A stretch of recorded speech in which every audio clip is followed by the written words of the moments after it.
What if the very fabric of your social life held a secret key to your well-being?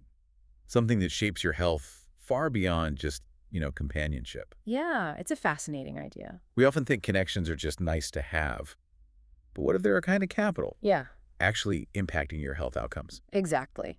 And today we're diving deep into that concept, social capital. We're using insights from Sarah Ferlander's 2007 article, The Importance of Different Forms of Social Capital for Health. Okay. Our mission really is to unpack this term because it can be a bit vague sometimes.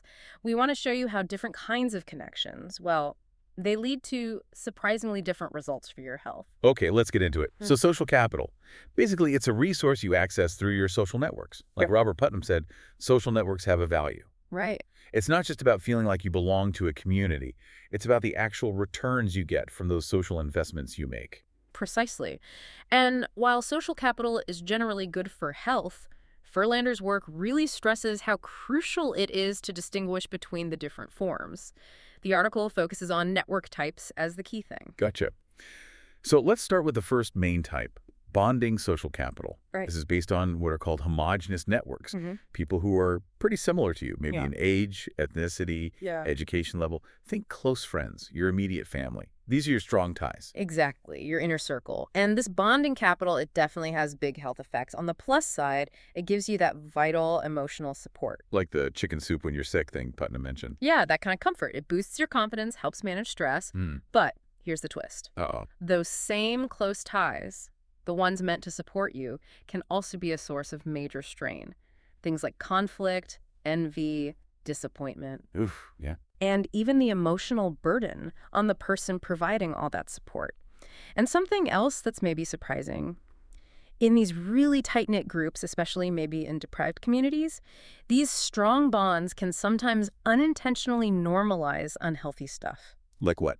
Like maybe smoking or heavy drinking, because there isn't much outside information or different perspectives coming in to challenge those norms. Wow, okay.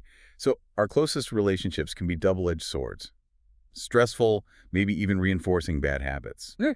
So if the strong ties are complex, what about connections outside that close circle? This is where it gets really interesting, I think. It does. The other side, bridging and linking social capital, sometimes called cross-cutting social capital. Right. So bridging social capital involves those more diverse, outward-looking connections across different social groups. So not necessarily your best friends. No, often acquaintances, maybe people you know from different clubs or associations. These are often your weak ties. Then there's linking social capital, which is sort of a specific type of bridging. It's about the vertical ties, connections that go up and down the social ladder. Think ties between regular citizens and, say, local officials, or maybe hierarchies at work, like a mentor relationship. Right, connecting different levels of power or influence, and the health effects of this kind of capital, Yeah. bridging and linking.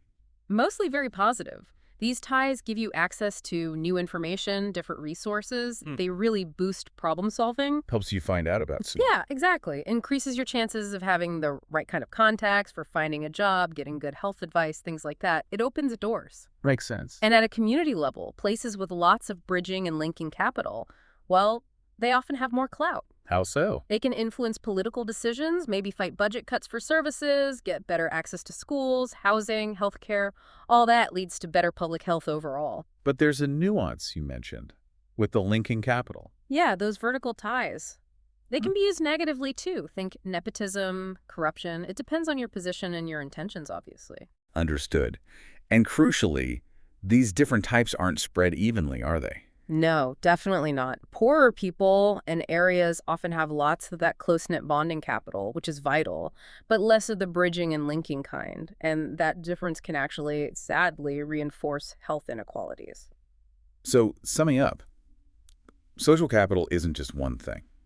Those tight bonding connections give essential emotional support, but they can also bring burdens or even reinforce unhealthy norms sometimes. While the weaker cross-cutting ties the bridging and linking, they offer diversity, information, opportunities. crucial for getting ahead individually and for the community's health as a whole. Absolutely. Having a good balance of bonding, bridging, and linking social capital seems really important for individuals and for society. So maybe a final thought for everyone listening. Yeah. As you reflect on your own social networks, your own connections, ask yourself, how might you actively try to cultivate a more diverse social capital portfolio? To boost your own health, sure, but maybe also the health of your wider community.